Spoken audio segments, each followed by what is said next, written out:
very interesting because remember Nupur Sharma has been booked under IPC section 295A along with sections 153A, 153B, 298 and 505 of the IPC. But Yashovardhan Azad, if what is being said by Professor Mustafa is taken to become the law in the future, the question is, will the police understand the implications of a difference between blasphemy and hate speech? The problem is the way the police acts in this country. I'll give you the example of stand-up comedian Munawar Farooqi, who along with 4 others was booked under IPC section 295A last year for allegedly making indecent remarks about Hindu deities.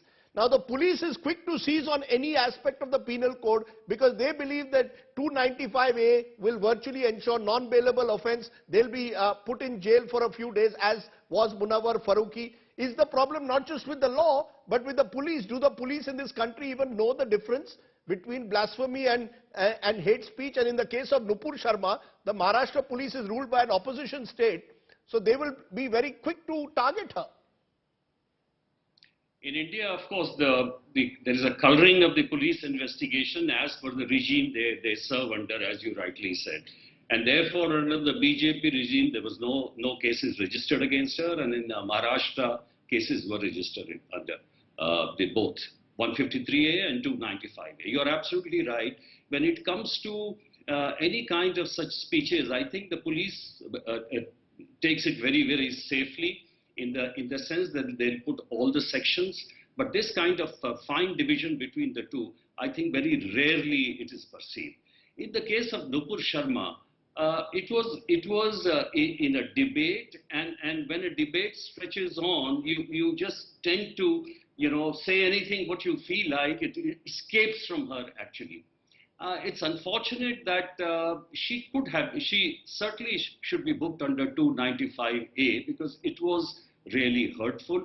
And as far as the 153A is concerned, as far as the blasphemy laws are concerned, I'm totally against it. It doesn't make any sense at all in a modern country. And in fact, I would also say that the dictators who are ruling in the name of religion are hardly the ones who can teach India how to manage our minorities. No, that point I take, but you seem to be suggesting that it is a deliberate and malicious act, that therefore she should be charged under 295A. Is that what you are saying, that you believe it's a fit case for that? I think it's an offensive remark, and it's an offensive remark. An apology remark. Not enough? Well, if she apologizes, definitely I think she should. In fact, I would also say that all the cases which have been registered against her in Maharashtra or other places, I don't think, because of the severe threat she faces from the hardline Islam, that she should be called even to give her statement, and they should absolutely wait till her security is absolutely foolproof, and she should be given full security. And once she has apologized, yes, then there is no... I'll come to the apology question in a moment, but I want to bring in Zakia Soman, because Zakia Soman, when you took out the campaign against triple talaq, at that time, presumably there were threats to you also from fanatic groups within the Islamic community who believed that you were on the wrong track. Do you believe that in cases like this, therefore, the likes of Nupur Sharma also need to be protected? Rather than throw the law book, if you want to throw the law book at them, throw the law book in a manner that is transparent, that is not arbitrary, and that uses the existing laws effectively. Otherwise, you're creating a situation where she's got these death penalties against her, so the fear factor comes in. How do you see it?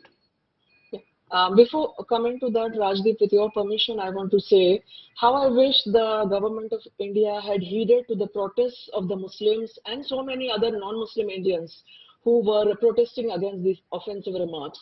It is sad that we have caved into the pressure of foreign states who are not known to be democratic. So that's a very sad development. Having said that, yes, the women who fought against triple talaq faced a lot of opposition, a lot of attacks, including personal attacks. Can you specify? Can you tell our viewers what kind of threats did you face? Yes, and the fact that we were all women, made it very easy for the conservatives to go after us.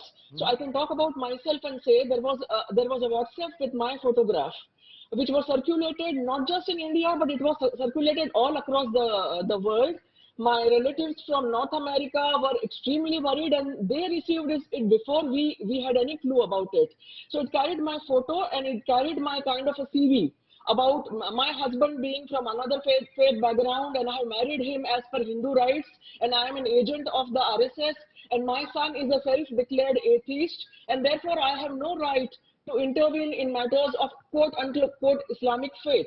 And this WhatsApp was circulated everywhere, and my photos were, updated periodically on this WhatsApp. And in fact, the Ahmedabad police and the Mumbai police both had an input about the threat which were posed to myself and all our other volunteers. We used to receive regularly dirty emails, with all kinds of nonsense written in that. We used to receive phone calls, and it was extremely difficult for our volunteers, in fact, most of whom come from socially, economically deprived backgrounds, who live in the mohallas, in the ghettos amongst Muslims. So they had to undergo a lot of pressure. They had a lot of explaining to do. We had to do a lot of, dialoguing back and forth, and to clarify our position, because at that time, in 2016, a lot of things have changed now, but at that time, we were all women who were posing a challenge to the authority of the mullah, and we were interfering within in a realm which is the realm of religion, which we were not at all qualified to interfere in according to them. So I believe even as Nupur Sharma's statement is hateful, it is offensive, it is condemnable. But just the fact that the kind of threats which are being given to her, she should be given protection.